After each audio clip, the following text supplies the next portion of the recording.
Okay, we all know shit's getting pretty weird recently. Real wrath of God type stuff. Exactly. Fire and brimstone coming down from the skies. Rivers and seas boiling. 40 years of darkness, earthquakes, volcanoes, the dead rising from the grave. Human sacrifice, dogs and cats living together, mass hysteria.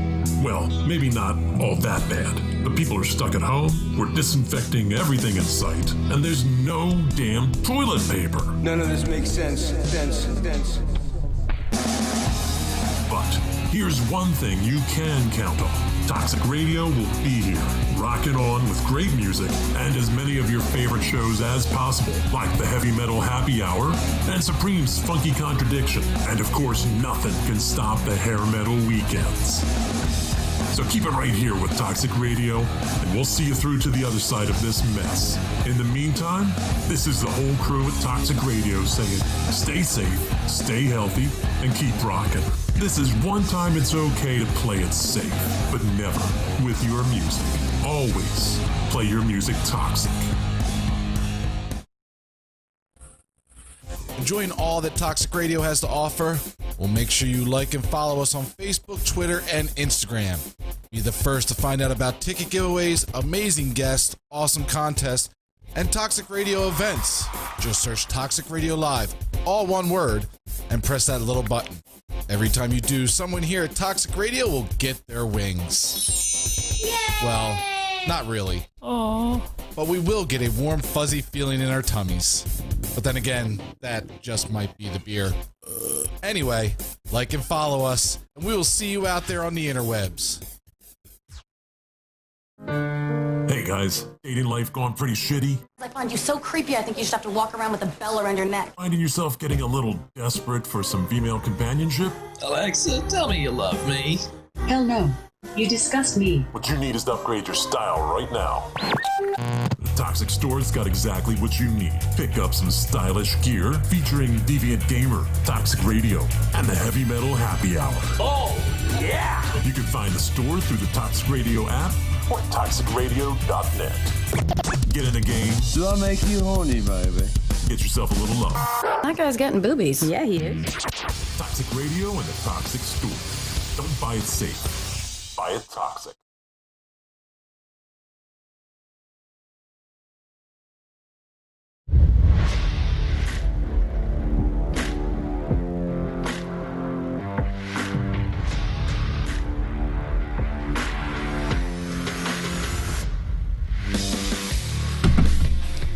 How we doing? Reckless Donnie Hart here, live on Hungry for Hope at Toxic Radio. And I have my co-host, big time, Tim Kudge. And we are joined by, I think he's in the studios, Yanni the Greek in the studio. We're going to have him later on the show after our guests. We got Yanni the Greek live in the studio. What's going on, gentlemen? He's okay. We'll be doing some sports later in the day with Yanni the Greek. Yeah, just trying to get my stuff together here for you guys. You better get ready to make Papa some money. Don't mind me today. But before we get to Yanni the Greek, we're going to have any minute. We're going to be having an awesome caller. You know, I'm real excited to have. Yes. Awesome guest. You're right. Shangrila Rendon.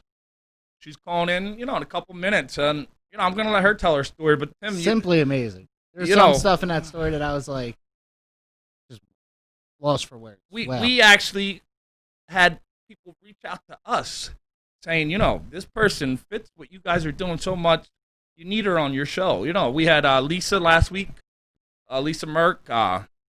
We had Lauren Janae. We had Jesse and Michelle from the Thruple. We had some, and Destiny Campanella. Yeah.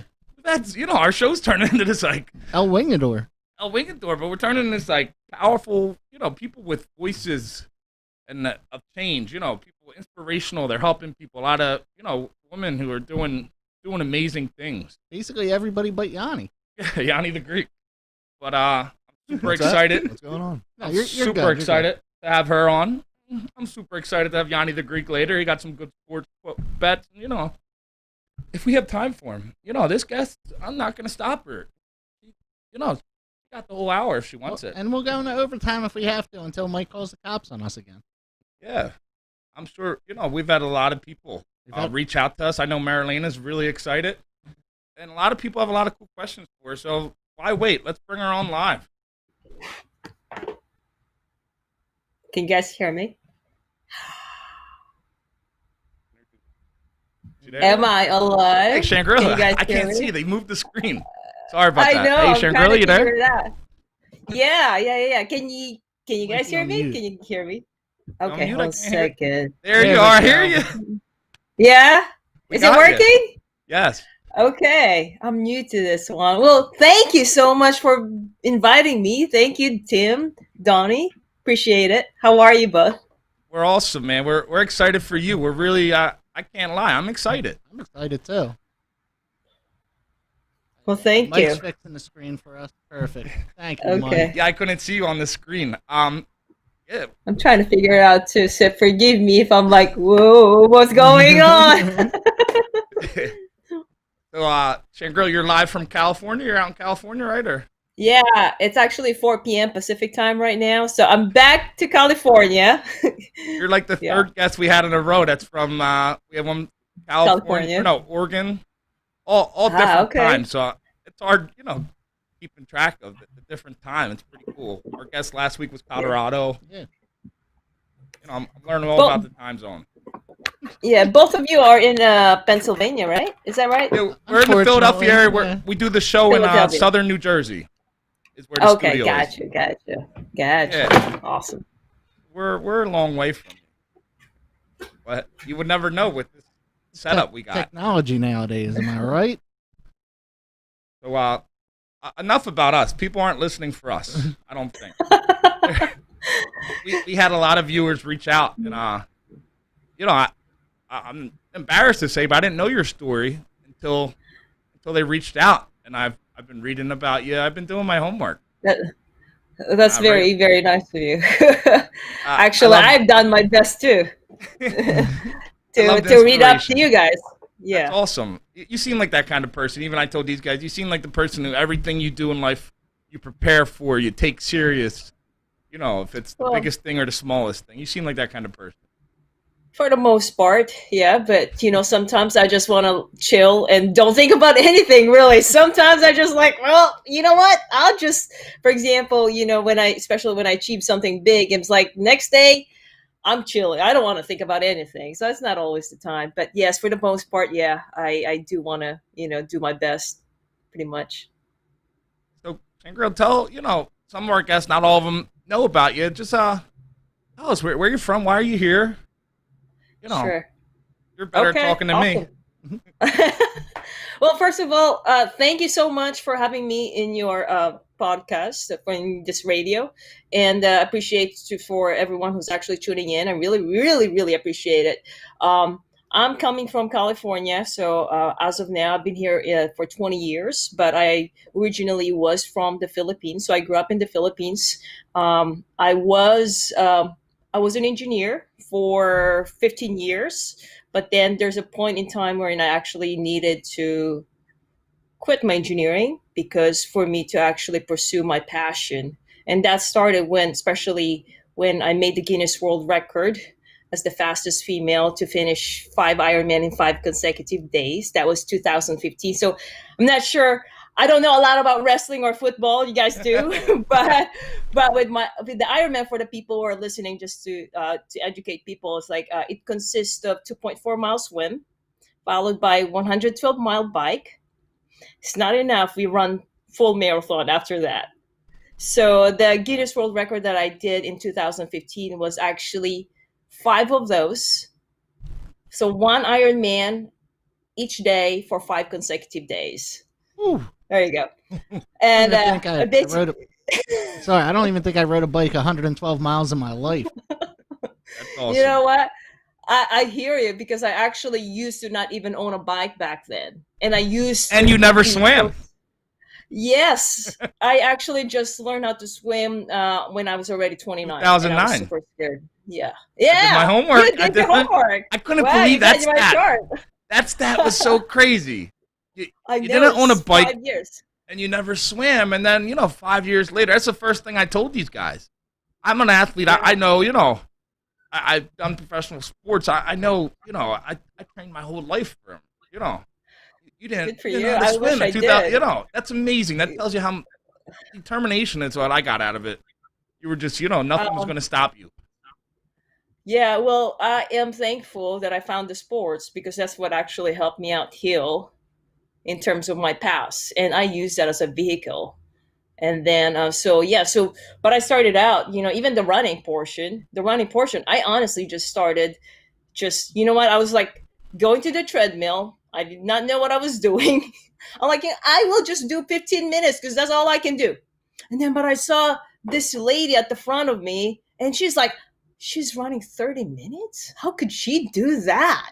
That's insane. And then I start increasing. So I had no idea what that is. So that's where I actually started the running. And the next thing, cycling. And then I was so scared about swimming. When was this? What year did you start really preparing? Like getting, like triathlon itself or the running? Yeah, the running and, you did the swimming. Was that 2009?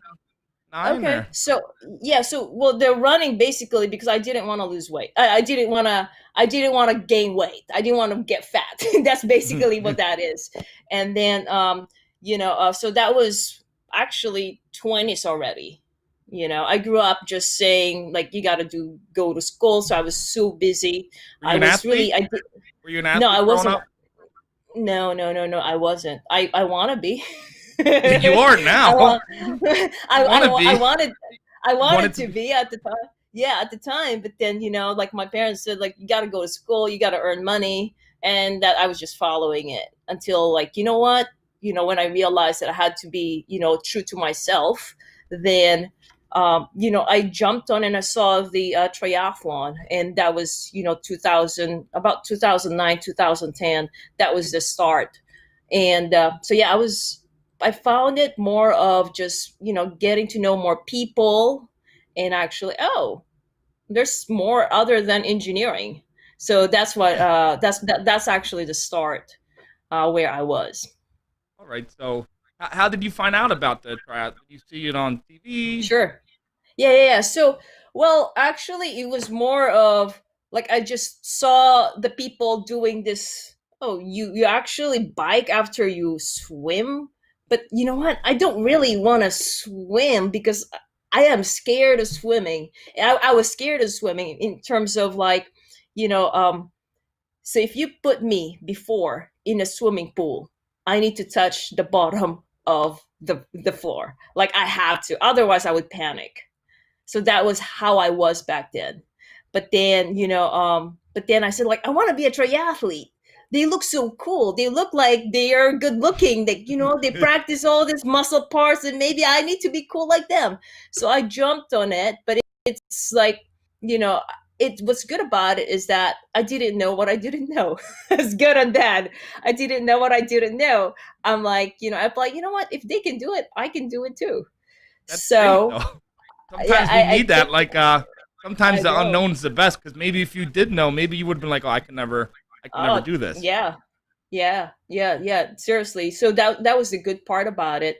So at the same time, because I didn't have a lot of friends, I had to be the one learning from my own mistakes. So I had many mistakes, but then I had the mindset that, I want to be the best athlete that I can be. And then to the point that it was actually, so I was just finishing my master's degree, working full time, and even have real estate back then, back in 2010. I also had my nonprofit organization. I was doing so many things, but then at the same time, not a lot of people knew during those times I was struggling with my alcohol addiction. So this was during that time you were. Yeah, during. And I was actually in denial. No one knew about that. I had this two personalities that were in, I show to people I have the hat of the nerdy engineer, get it all done, achieving, have the master's degree, smart. And, so I was functioning alcoholic.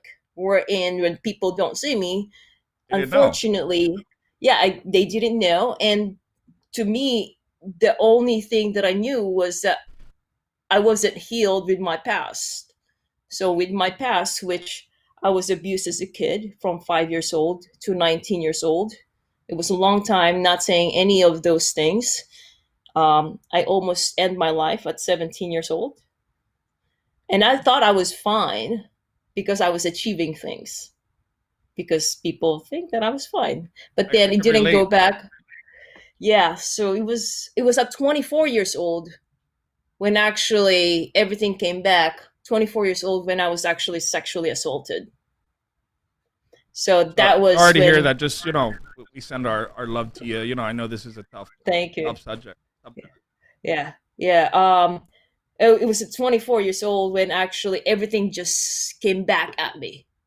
Like, how it is for those who actually have had a horrible past. You, like, especially when kids, they tend to like just ignore it and then bury it so that it doesn't, you wouldn't want it to see again, feel again, all the pain. I was trying to do that. Instead, I was like focusing on all these achievements, working, being a great engineer, and suddenly sexually assaulted at 24 years old by a stranger in a parking lot, defenseless. And, just like, that's when started, like, everything came back. The first thing. All that stuff you tried to, put down. Yeah. Up. I can relate so much, man. Yeah. I want to hear. The first thing, the first line that came up to me when I woke up.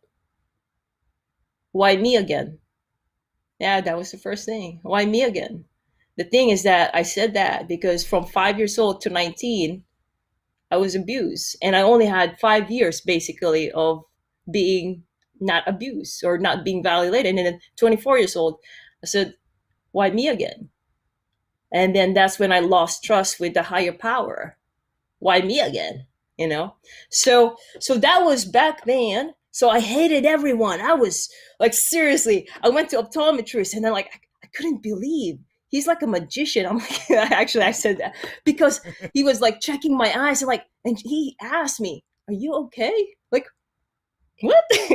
Because he could see through my eyes, my hatred, my negativity right through my eyes. It's like it reflected. But honestly, I didn't care about my life anymore. I was just living dead. So I was actually maxed out credit. I was just drinking while driving. I know it was bad. What year was this around? That was 2004. 2004. I had I was diagnosed with PTSD. I wanted to graduate my electrical engineer, but I didn't graduate with my peers because I had PTSD. So I couldn't do anything. I locked myself up and I actually couldn't function.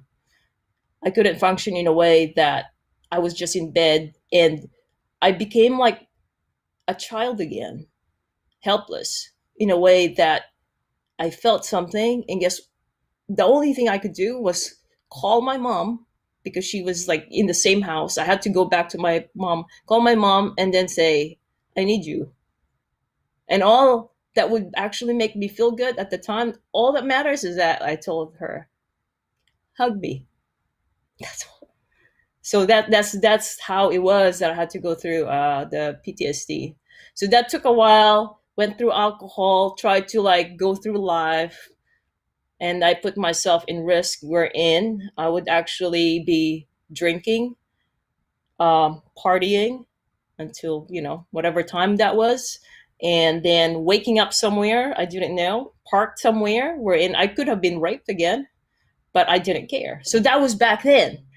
So that's the other side. That's the other person that no one knew. And then I wake up Monday, show up. Actually, I was very good. Functional alcoholic. I said I was very good. I don't know if that was a good term. I was a very good functional alcoholic because I got promoted because I was a good engineer. I was excelling in other lives still. So I think that probably even, from my experience, and nobody wants to help you because they're like, you got everything going on. You don't need help. Exactly. You were so good at putting that mask on. You were like two people. Yep, you said it.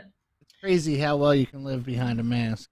Yeah, me and Tim have been down, that same, different. We all have our different traumas, but we did that and we put them masks on. And, part of the show, we just took that mask off and we love, letting it all out now. a lot of stuff, you probably haven't shared until you started doing this speaking Exactly. and stuff, right? Yeah. Well, I had to heal first. So at least the thing about it is that, at least to me, I wouldn't want to share negativity. And of course, I had that block. I don't want anyone to help me. I didn't want anyone to help me. And then so I was on my own world. So it took like, 10, 15 years. And I'm still growing until now. I'm still growing. And it was actually, I think Marlena is actually what You was reading the that? thing Yeah, for the she. We have questions Yes, that come up. this is pretty cool. I love your app. Yeah. What was the turning point that made her realize she needed a good change? I didn't know the guests could read that. Yeah, it says, Actually- what was the turning point that made you realize you needed to make a change? For anybody who can't see it. Okay, so it's honestly, the turning point was when I was sexually assaulted. The turning point was the start in the beginning that I actually had something to work on with myself, because that was the time when I was sexually assaulted. I got help. So all throughout my lifetime, I was on my own world. I didn't know that I needed help. But then at 24 years old, that's actually the only time when I started getting professional help, which is, I didn't know that I needed psychiatrists. I know some people would be ashamed of it, but I needed that. I was in pretty bad situations. Psychiatrist, registered dietitian. I had to go to rehab twice, and I have my behavioral therapist. I have coaches, and I've depended on them to actually feel again, to learn how to love myself, because I put other people first before. Feel again, because I numbed myself and I put the facade. I got used to it that, hey, I gotta smile. Even though inside me, it was really painful. So, it had to go through. So what was the turning point? Sometimes, up to now, sometimes I actually say to myself, I know I had a bad time when I was sexually assaulted, but it was a blessing in disguise. It's crazy, right? The worst thing ever, wherein I felt like I actually hit the rock bottom, wherein I felt like I was a living dead. Now, that was a blessing in disguise. And although I didn't get justice and it was so painful, I'm glad that was the turning point. Otherwise, I would have not gotten the help. So that's that. And the next one is that slowly, gradually, it's really hanging on and then looking into the positive thing that happens. It's not perfect. I mean, until now, life is not easy, but that's what life is for. You learn how to live without, Yes. masking. That's the hardest part. Exactly. For me too. Yeah. Learning how to live life on life terms, I think they say. Yeah. Right. The first time that actually helped out is that when I became more vulnerable, I started becoming more vulnerable and actually open up. I started practicing that I need to speak my emotions. I need to have voice when I was with my therapist. And the next thing is that when I went to rehab, when I actually realized other people are actually having a hard time, I had to go to rehab twice. Whenever I do that, I had to take an off in my engineering work. I had to leave and then focus on myself. So I had to do that. The main thing though, that really helped a lot. Yeah, thank you, Marlena. So the main thing that really helped a lot is that when I felt, it was actually 2014, so 10 years after that. So, I found triathlon, trying to get by it, still healing, trying to get all the coaches I can learn from, all the help that I need, and still getting my master's degree, getting through life. It was the 2014. That's when I realized, and I'm in front of my computer, and I said wow, I'm still alive. Of all the crashes on my car, of all the risks that I put myself into, I could have been raped before, but wow, I could have been just giving up to myself and actually end my life so many times because I didn't have hope. So that was 2014. Another transitioning point beside that, I found the triathlon. It was 2014. The 2014 I call it more of my calling. And I'm glad I listened to it. But then I was only able to listen to it when I really realized how blessed I have been. When I actually look back, oh, because I was like, like I was in the rock bottom, and I'm like, wow, I'm still alive. After all that, life is okay. I'm okay. There's so many out there that's still suffering, either physically, mentally, emotionally, financially, or just alone. And I'm like, whoa, we don't. And I actually consider myself as messed up. I was messed up. Like all those things, I was messed up. But people didn't know about that. So that was another turning point. It's 2014. You know what? If I was at the rock bottom before, and right now I'm kind of okay, it's not perfect. I want to help out. But then I said, like, how can I tell my story that life can be okay? It doesn't have to be amazing, in 2014, because I was really regular, average engineer athlete. I go 9 to 5, run every now and then. I was really average overall. So I asked myself, like, how can I tell my story so I can inspire and help people? And I started thinking, maybe I'll write a book. That was 2014. How about if I write a book? If they read a book, then more people would hear it. But then I asked, well, there's so many books in Barnes and Noble and Amazon. Why would they try or be interested about me? It's like, why me? I am really a nobody. And that's what I told myself. And guess what? My past, my story, that was my drive. For me, that my drive really is for me to have a voice so I can inspire people by me telling the story so they can see that I am a living person who went through the past and actually, made something different. But at the time, I was in Guinness World Record. I was really a nobody. And that was the point, okay. Not to cut you off, but you were in the Guinness in 2015? Yes, 2015. But I didn't plan for that. I didn't plan anything. Woke up one day and you were... No, I'm woke serious. up one day and you broke a world record. So that's another story. I didn't know that I broke the world record until a week after I finished the race. I had no idea. So basically, 2014, I said to myself, you know what? I need to be the best athlete that I can be, so they can be at least curious and look like, oh, who is this person? So that's basically it. And then once they look, oh, how did you do that? How can you do that? How did you transform your life? And that's really was my drive. And then from there, okay. And then I said, like, okay, so I hired coaches, really good coaches. And then not just, triathlon coach. I hired a registered dietitian, personal trainer, because I just want to give my best on 2015 and retire.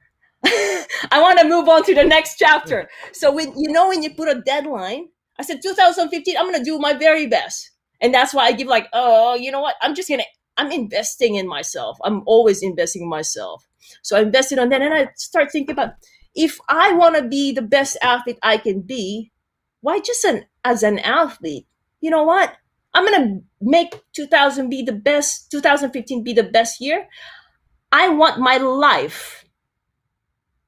entire life to be the best life that it can be on 2015. So I hired life coaches. So I brought in life coaches. So I'm just like, what I was doing? I was just like working. I followed the coach feedback.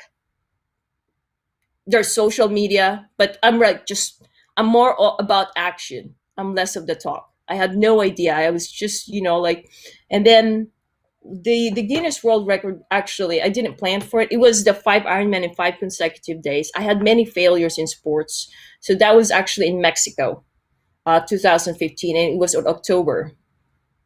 Back then, I showed up and I was the underdog. And guess what? I was smiling. People were looking at me. Why are you so happy? You're doing 5 Ironman. And there was actually Hurricane Katrina. in Mexico that week. It was raining, wind. And it's like, why are you smiling? And then, you know what I said? Because I feel so lucky, and I talked to the athletes. I said, I've been following you guys. I read you in the book. You guys are legends, and I'm here with you. They were legends. Like, wow. I honestly was like, I felt so blessed to be there. And to me, I just want to finish because I had no idea what I was doing. Of course, I trained, but it was my first time. I was really underdog. So that was the record. I mean, so what happened was that, so it was really, really hard. After 5 days, I didn't know that other people actually quit because it was so hard. I mean, it's, just talking about the distance is total of 12-mile swim, 560-mile bike, and 131 miles run for 5 days. And everybody was, sorry, there was other people who were supposed to do it in 5 days. Yeah. You. Oh yeah. There were people who was doing 10 at the time actually, and then 5 people. So these are like very like small group of people, but it's an organized race. But because it's just so hard, you really have to train for it. And then but then there's Hurricane Katrina. I didn't know that other people actually quit. So when I woke up Saturday, I realized that's the only time that I learned that I actually podiumed, and I actually was the only female who finished the race among the top males. So I was really happy. I'm like, wow, I can't believe this one. Saturday, I was back to the airport because, remember, I was an engineer. So it was about 84 hours of actually swimming and biking and running that week. So that was Saturday. I'm like, okay. Yes. Yeah, that's crazy. The numbers, we just can't get over that. So it's like, it's actually more than the hours I put in my engineering because it was over 80 hours. So, and then plus with the hurricane. So, so I came back, I was in the airport. And then because I was an engineer, I really had limited vacation. I also had limited money. So I went back Monday. I had no idea that I broke the world record. I was just like working as an engineer, back to the work. And then Friday I got bored. Like, what am I doing now? Because I was still recovering. And that's when I actually, like, during my research, I found out, like, did I break the world record? So I was like, and I wasn't sure about it. So I actually messaged my coach. Coach, can you check these numbers? Did I break the world record? I get confused sometimes still when I think I broke a world record. Yeah, you talked about it no nonchalant. Like, yeah, did I break a world record? This is huge. Do you realize this is huge? It slips my mind sometimes. I couldn't believe it. So it was just like Friday night after work. I couldn't believe it. Did I just break the world? Really? So that's why I said I didn't plan for anything. All I was doing is every single day I was doing my best. And my best is not always, the best of the best. It was just the best for that day. And based on what I've learned, it's just like, I give my best for the day and I move on to the next day. So I really do my best to be present on that day. If I don't live tomorrow, I know I can tell myself that I've done my best. So so I told, I guess I broke the world record. So that was the it happens. So how did that feel? Not to cut. How did that feel before we go on? Like, you shared your past, and I appreciate you sharing that. You went through all that trauma, all that stuff, and you finally, now you're at this point where out of nowhere you're the best. How did that make you feel? Was it?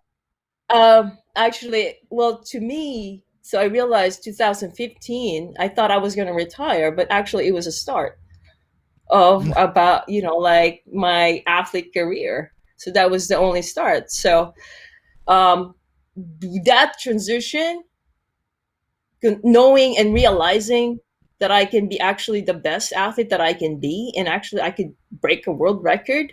It was a turning point. That was like gas on the fire. That was like gas on the fire, right? Yeah. I mean, I'm like, wow. So I guess I'm capable.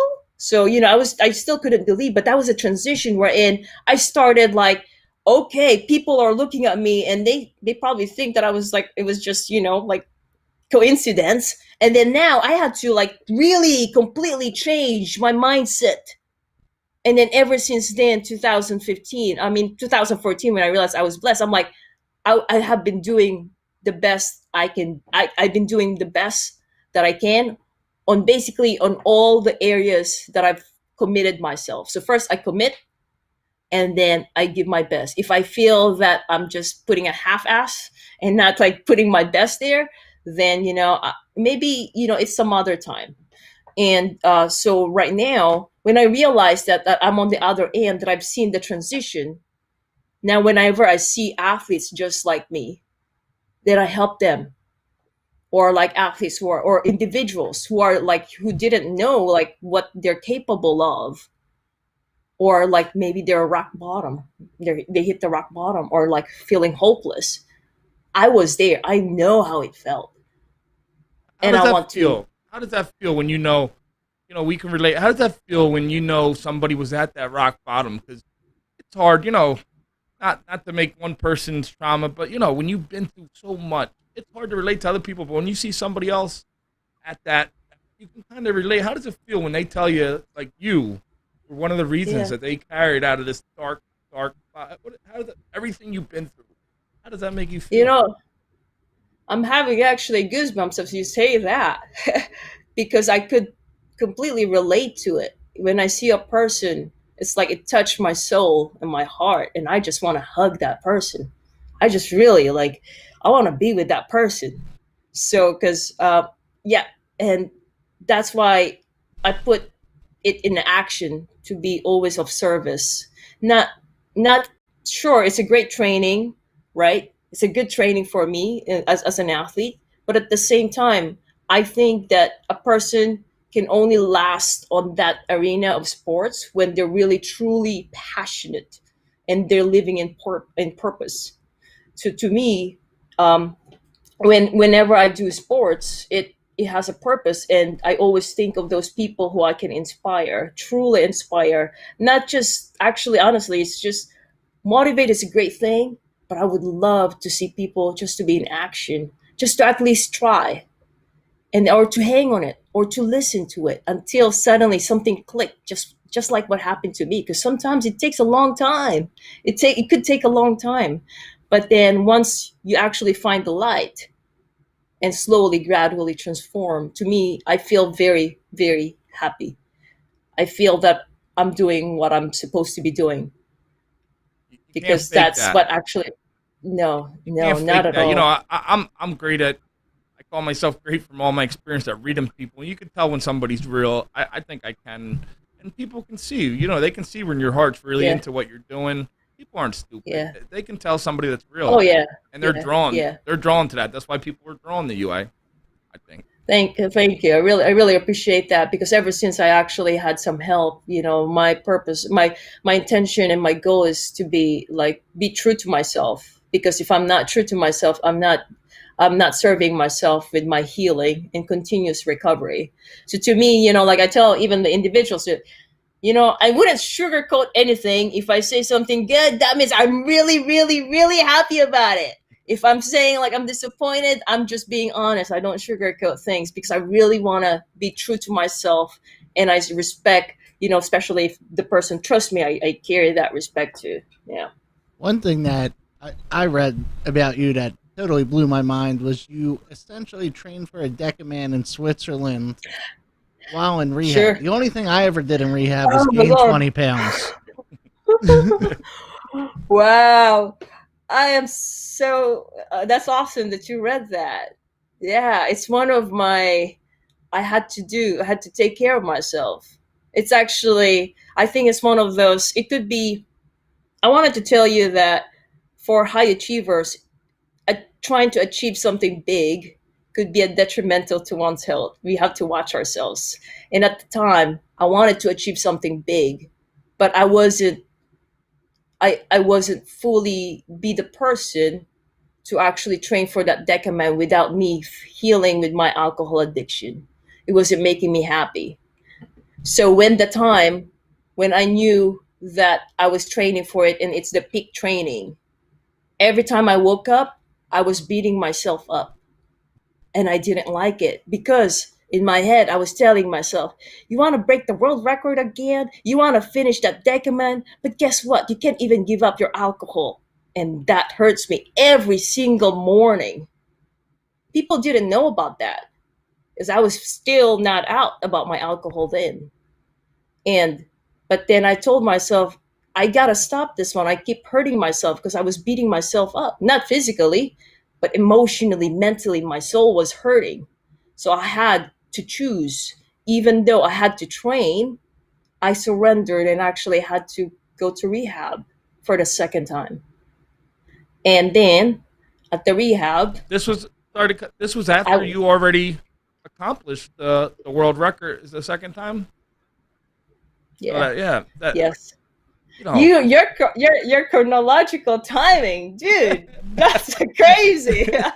You're making me feel good. Yeah. So actually, so I was still having a problem with my alcohol. So here you are. You know, some people think like, even when I was in like pro wrestling, people think like, oh, this guy's living his dream. He's like, you know, he must have the best life ever. Yeah. And you know, deep down, you know, if we don't fix the problems inside us completely, I can be the richest, the most famous person, but we've seen everybody's capable of that weak moment, or that not weak moment, but come into their demons or whatever you want to call it. Yeah. So 2016, I was doing my best to focus on the recovery. So I still follow the structured. So it's structured schedule, basically from like 8 a.m. to I think 5 p.m. all about alcohol recovery, alcohol addiction recovery. Between those times, there's like 30 minutes. I would go to my room and then train. There's a trainer, and I would cycle while the other people are hanging out, smoking cigarette or just journaling. But that's what I would do. Or I would go to the gym, and then my coach would tell me, you need to log in 6 hours of cycling, and I was in rehab. You know what I was doing? And that's why I had to put in 40 minutes. Basically, I was just doing the best I can with whatever I have left. And guess what? There's no YouTube. You had no internet, no cell phone, correct? It depends how fancy the rehab is. I read that you didn't. You weren't. No, I didn't. No computer. So I didn't have my Netflix. I was on my own world in my room, quiet. I can't even contact anyone. I can't get out. I didn't have a car. I had to stay in the rehab. And the same thing. I went to the gym, but the gym has, hey, you can't stay too long. There's curfews. It's already go to bed. That's what I had to go through. And then I went to shower. Sometimes shower is cold. I said, the cold water in the shower, I said, like, good training. You need this one. So I just suck it up. So everything else is just, I was just like, I need this one. I need to take care of myself. Yes, I was in rehab before I actually showed up for that decaman in Switzerland in 2016, which is actually crazy. It was 10 Ironman in 10 days. And I invested a lot of money there. So I officially finished, by the way, only 8 because I had my back. You had an injury, right? Your pinched nerve. Yeah. So it was, I didn't like that one. So it's like, actually it was on 9th day. And then I only need to finish 10 miles to get to the 10th day. I'm almost there. But then it was just so bad. Pinched nerve on the back. It was so bad. But I was so happy to actually even finish 8 after training on my peak training in the rehab. I don't know who else would do that. I broke a sweat. I broke a sweat just listening to you. I mean, Tim's over here. You did a good job. Normally, when I get out of rehab, I just lay in fetal position for a couple days. So it's like, we've been there. That has to be. People don't go to rehab because everything's great. Let's be honest. People go because they're having a problem. So for you to go from this point that was so bad that you had to go get the help, and then to go to 10. Doing 8 of them. Literally, when I read it, I had to stop. I read it again. That should be a world record. Then turned to Donnie and was like, "Yo, did you see this?" It's Guinness Book of World Records. Are you listening? We want a new world record. 8 of them. Yes. decathlon. I don't want to say decathlons. A month out of rehab. A month out of rehab. Has anybody else done that? We got like, let's ask our producer if you can look up. Anybody has done 8 decathlons out of rehab? I can barely read a book out of rehab. You still can't read a book. Sure. You know, and actually, 8 Ironman in 8 days. So although I didn't finish the 10, I was so happy about that. But it was like just back to back. So I went to rehab. I said, okay, I feel blessed. I'm better.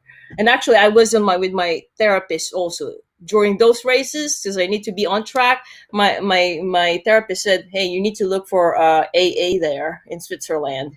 I'm going to do my best. So, so that's that.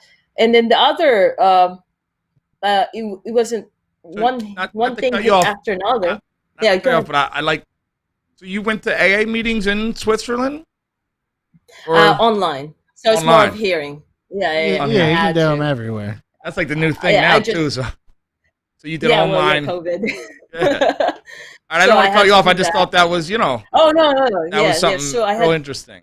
I had to do that. And, so to some athletes that who did not finish what they wanted to achieve, which is what I wanted to stand. So I was actually, they labeled me as more of did not finish, even though I got 8, which is what has to be, right?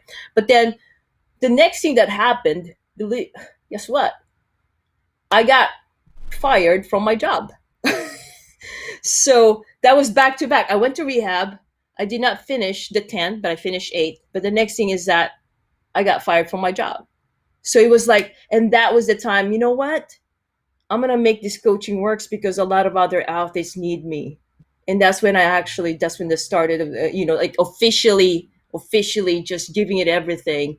I said, I'm not going to depend on anyone. I said, I'm going to make it happen. So I get it from scratch.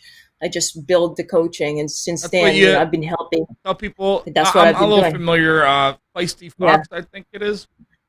Yeah. Feisty Fox coaching. Feisty Fox. So you became a life coach or Yeah, so it's actually triathlon endurance coaching. And what's about it actually, so they asked me like, why Feisty Fox? Where did that came from? And then that's actually been asked to me so many times. And the thing about it, I think I lost you. There you go. So, Feisty Fox is actually, it started off when I was trying to achieve goals. So there you go. Yeah. Yeah, we got So I was trying to achieve, yeah. We got a good producer, don't we? That's not us. I know, yeah. I'm not that smart. You guys are so good with technology. You guys are awesome. I was trying to do it myself. Not us. That's Toxic Radio. That's Toxic Mike. Thank you, Toxic Mike. Yeah, so they asked me, like, why Feisty Fox? So, well, the story behind that is that when I started achieving for bigger goals, there you go. That's the Feisty Fox Manifesto. That actually is important. When I started with the Feisty Fox, why Feisty Fox?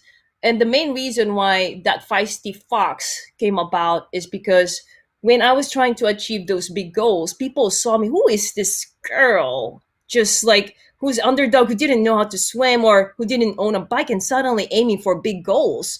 And then you're feisty. And because everyone's just like going like negativity, you can't do that.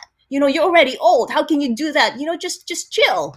And then because I still keep on going hard on my dreams and my goals, they kind of labeled me as feisty, which is kind of like, oh, okay, feisty. So I put together, it's rhyming words, so it's Feisty Fox Coaching. Now that Feisty Fox, and the brand can find it online, feistyfoxcoaching.com or. Yes, so it's feistyfoxcoaching.com. There you go. That's what we have up on the internet. Yeah. So, with the Feisty Fox, with the Feisty Fox coaching, ever since then, it went from just being me to actually the Feisty Fox, how I see it. These are the individuals who had horrible past. These are the individuals who actually didn't know what they're capable of or who are just beginning in sports, who had no idea, but they want to be the best athlete that they can be. So Feisty Fox is more of athletes or individuals who want to get into triathlon or endurance, who want to improve their fitness, but they didn't know how. And also these are the individuals who are their friends and family didn't think that they're capable of something bigger. So that's basically the Feisty Fox. And now I've given everything 100%. And the way I do things with the Feisty Fox, it's not just actually just training. So it actually, what I go for, I help athletes with training, which swim, bike, and run. And then the next thing is nutrition. So I help athletes with nutrition. Next thing is body maintenance, which includes injury prevention, mobility, strength workouts, strength, which is triathlon focus, mental fitness, and race strategy. Some other coaches or trainers only do training. But based on my experience, it has evolved that I do believe it needs 5. And actually, that's one of the things that this is what I've actually. Hold up! You hit your medals behind you. I know, that's still there. Yeah, they're just there. Guinness Book of World Records medal. Tim, that's kind of like your place, right? Tim got his Olympic gold medal, and there you go. Yes.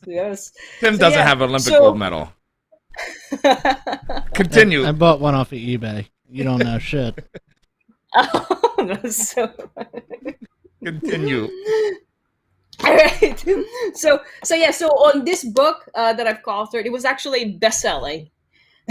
And I couldn't be. Also, remember I told you 2014. I said, you know what? I really want to have a voice, and this was the start. So I've co-authored a book, $1 Million Story, and it was actually published May of this year, and he hit bestseller status in Amazon.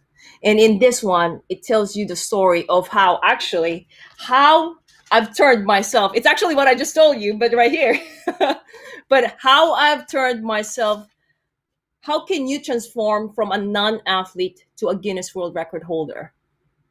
And this is the story where I said it, and at the same time, I gave tools of what are the most important things. And then I quoted here, and I said, why be average when you can be your best? And that's always been my thing. And why be average in all my areas if we can be your best? Because the thing is that, like, for example, if we have 24 hours, you have only 1 hour to do a workout or to do something or to be with your family, right? Why would you be average when you can put your best? But that's something that we tend to forget because we're just so busy. But then we can get the most out of that 1 hour if you actually really put attention to it and be present for it. I hope that's not so much. No, not at all. I love it. I love how you said one thing, your best. I tell people, I always wanted to be the best, which was awesome. But sometimes, when I didn't become the best, I rated myself wrestling. I wanted to be better than Hulk Hogan, The Rock, these people. I know those people. And then if I wasn't, then I almost felt like I let myself down. But I like how you say your best, your best, your own best. Yeah, and that's why I love. I noticed when you said you never said the best. You said your best. Your best, and that best is flexible. It's you who define that, and a lot of individuals actually back off on being the best because they get scared. They could fail. They could disappoint themselves. But if we reframe that, and then also there's so much pressure, there's so much stress. At least that's some of the individuals who back off to the being the best. But if we reframe that best to a different definition, that best can be flexible. For example, for today, if you're really stressed out, if you did your, if you really if you're so busy with your work, and let's say your best can actually vary depending on the circumstance for that day.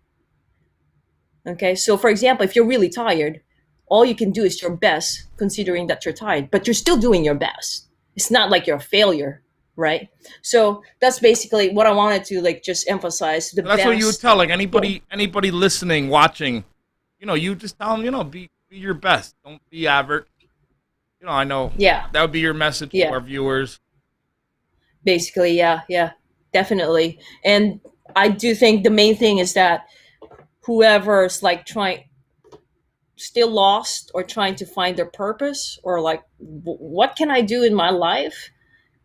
just keep chugging in. Don't just keep looking for. To me, I found mine by being true to myself, by really aiming that, I just really want to be happy.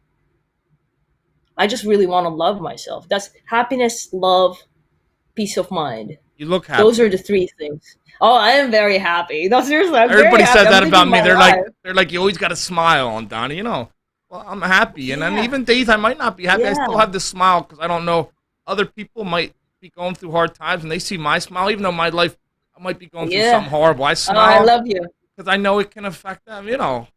I owe that to them. At least if I had a bad day, at least somebody saw me and they thought I was happy, and it made their day better. I love you, Donnie. That's the way I am. Seriously, to me, I want to pass on positivity. If I'm pretty negative on that day, then I'll rely on to my loved ones to help me out. Hey, help me! But I will not pass on when I'm hateful. No, we don't need that right now. We're done with that. Just be positive to our viewers. We had a lot of viewers. We also had a question from a viewer.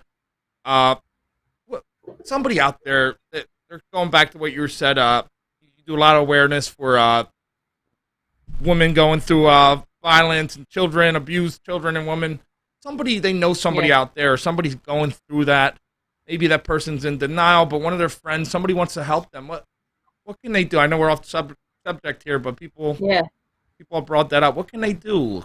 How can they help somebody going through?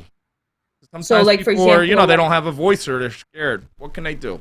Yeah. You're asking, for example, let's say there's this person who wants to help another person who they believe that actually going through. Yes. Is that right? Yes, okay. And they might be in denial about it, or they're scared. Show love. Show love. Show that they can be heard. Show that it's okay to feel or to cry. Show that it's okay to be weak at times. But you need to show it in action in a way that you actually open up and actually really listen instead of judging. Instead of it's different when you're so for example, if a person, you see that already that's happening, my suggestion is actually listen. Really listen, to feel, to see, encourage that person to feel and to actually express that back to you in a way that they could actually lower their guards and they can express that emotions. Because once they start expressing that emotions to you, it offload the weight on them and it helps them already. And that's the start. Once that's done, that actually requires trust that you would love that person, that it's okay to open up, because these people can be like, no one's going to listen to me. What's the point? Why do I need help? But that's the turning point. Once they see the hope that you're actually listening and you're not trying to give advice. Hey, I'm right. Do this, do that. Once they start listening, then they'd be more open to actually what can they do. But definitely it's more of being sensitive, or kind of nudge it, well, what do you really like to do? Well, maybe we can take a walk, right? It's not like you're focusing. Yeah, it's not like you're focusing about the problem. You're focusing on the positive. What can this person take, maybe just a tiny bit, that would actually change their emotions or the way they think about their day? Maybe we can take a hike. Hey, that's pretty cool. How about yoga online? Something like that. Online yoga. So yes, yeah. So thank you for answering that. Yeah. And girl, I could sit here for another 2 hours with you. I know. 1 hour. Unfortunately, I thought we were going to do 30 minutes. It's going quick. Anything, we're about to be off, but anything you want to get across before we get you out of here? Sure. Well, first of all, thank you so much, Hungry for Hope. I'm glad that we actually connected. If there's anything at all that I can help, Hungry for Hope, I would love to help, because it helps me myself, and it makes me happy. And whoever's tuning in, Marilena was the first one who brought us up to you. Yeah, thank you, Marilena. Yeah, thank you. I appreciate it. We'd like to thank her. Yeah. And anyone who's listening, if this one actually moved you, inspired you, just please feel free to connect with me. And if there's anything, again, I can help. They say like to me, I'm more about helping, and I'm open to that. So please don't hesitate to help me, to actually connect with me, and yes, to be happy, be positive, and really stay true to yourself. That's awesome, man. We want to thank you. I know me personally, I want to thank you, Tim.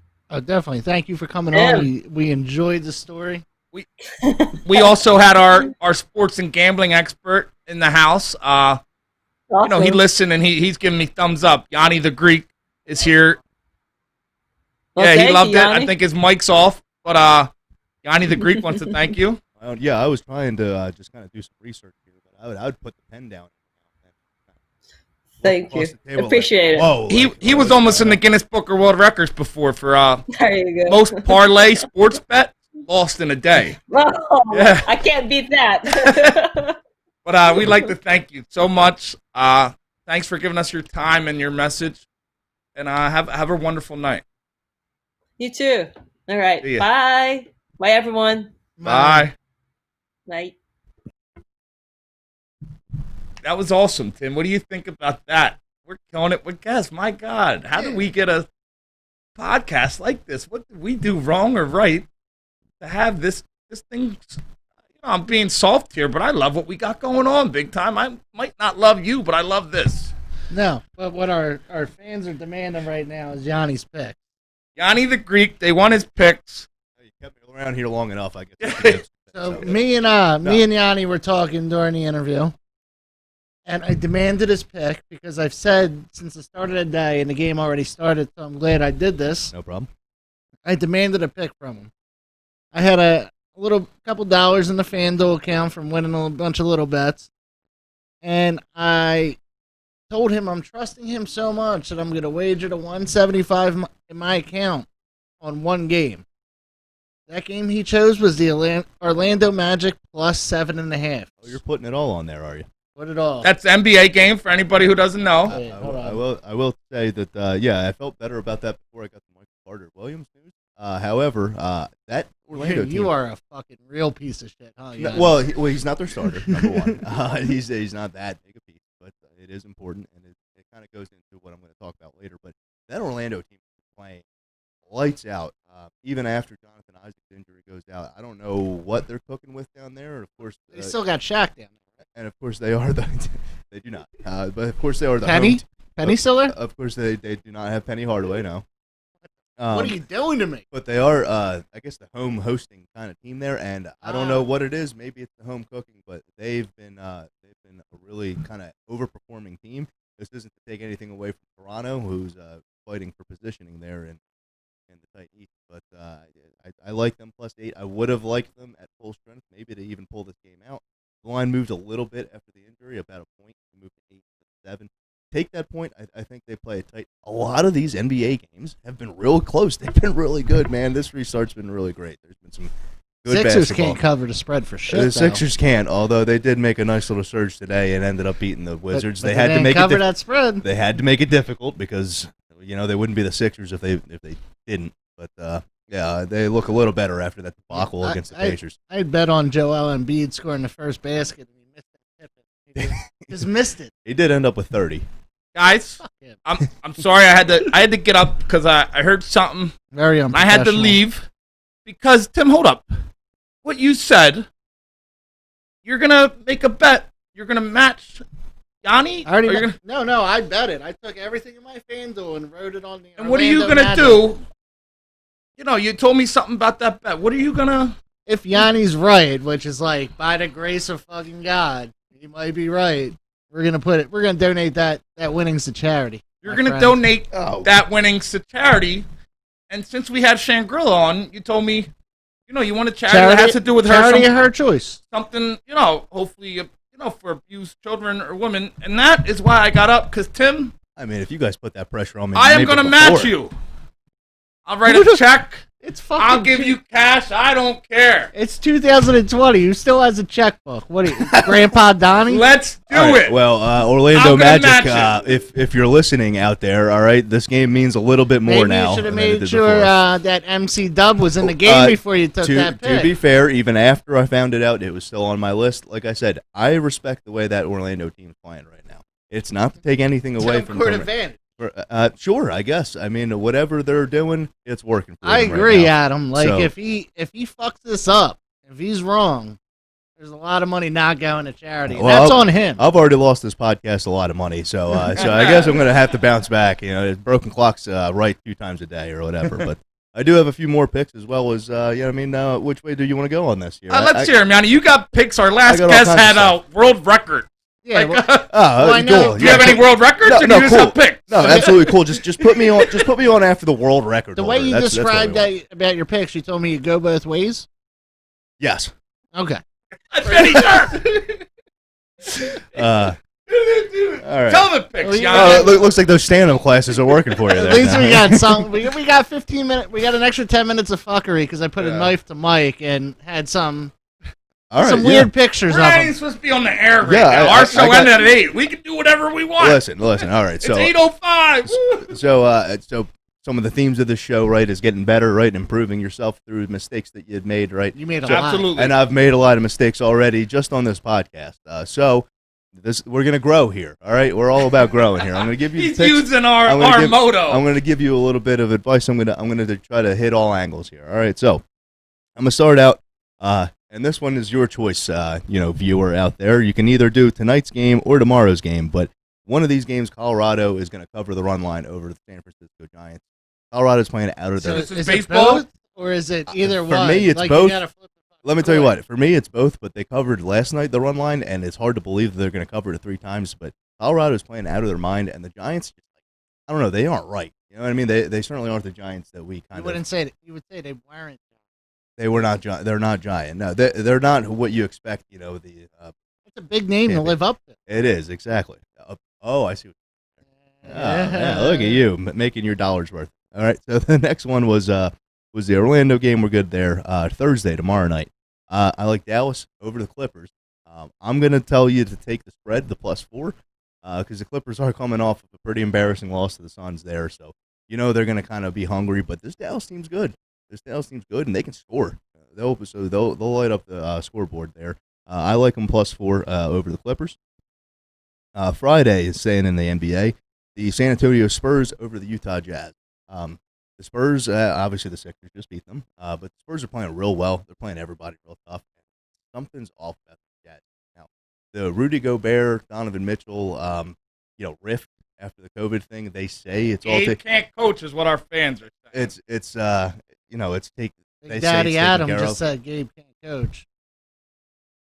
Oh, for the Giants, he means. Yeah. Yeah. Well, hey, listen, I picked what I picked. You picked what he picked, AJ. It's not with bias. It's just watching the game. So that's all it is. So back to Spurs. Spurs are playing real well. Tim Duncan's still there. Tim Duncan's not there. Tim Kudris here. The Utah Jazz just look off. I don't know what it is. They say that rift's gone, but ever since they lost John Stockton, they have. It's been a long time, and the Jazz were a good team. It's just I don't know if it's the COVID thing. I don't know if there's some bad blood or whatever's going on, but something doesn't look like they're not really playing well as a team, and that's what they kind of did last year. That big run they made. They were playing as a team. So, all right, we'll move to the NHL for you hockey heads out there. Also, by the way, Flyers, big win. I know Jamie's not here today. He's on vacation, but I know he enjoyed that. You hear that, Mo? There we go. You hear that, Mo? There we go. All right, but I do have Colorado over Dallas. That is tonight. In fact, that game probably started already. The NHL? I bet the live line, everybody. Did you? Okay. No, Colorado's up 2-0. So there you go. I spent all my money on That's very good. Orlando. Gotcha. I do like Vegas over St. Louis tomorrow in a what should be a hell of a hockey. Didn't the Blues just win the Stanley Cup? They did. This is the not the qualifying round, the round robin round for seeding in the NHL. Is Cujo still the goalie on the Blues? I don't. What year do you think it is, Tim? All right. Yanni, you don't ask the questions on our show. You just answer the questions. I got you. All right, Donnie, quit yelling at me. I got one more pick left. Friday, I have the Florida Panthers tying up the series against the New York Islanders. I cannot tell you what that spread is. It's a little too far out, but I do think that they win it. What can you tell us, Yanni? I'm contrary to what you might want to build on this show. I am not a bookmaker. All right, Dad. So He's not a bookmaker. We had a lot of people. Yanni is a legal, good, upstanding citizen. All right, so we didn't talk about this before the show, but I'm going to go off the cuff. Give it to me. All right, Yanni, I want you to pick one game. Now, here's what's going to happen if you win the game. There's going to be a bet on it. If the bet is won next week, could be for 1 week only. Might not be for 1 week only. We don't know. But it's based off your bet next week. We will go 2 hours. On the show. We will go 2 hours on Hungry for Hope. So is this a bet I'm putting in right now? Yeah, this is your bet of the week. You pick this bet. Today. I'm gonna bet it. Or am I betting? Or am I picking next week? This week. This week. Till the end of the weekend.